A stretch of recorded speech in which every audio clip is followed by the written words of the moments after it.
Alright, this is the 2013 GT Mustang with the Roush axleback exhaust. A lot of people I've seen on YouTube have this, but I haven't seen any yet that have a X-pipe on it, and that's what I've done. It's a BBK off-road X-pipe, bought from American Muscle. Gives the car a whole different sound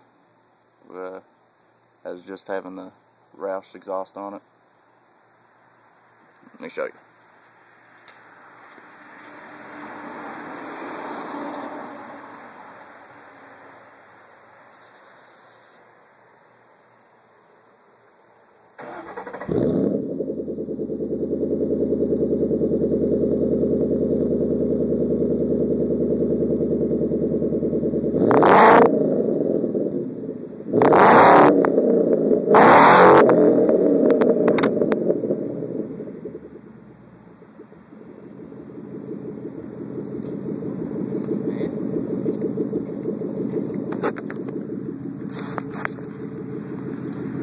Well, if the camera wouldn't have fell over, you'd probably see it a lot better. But that's it.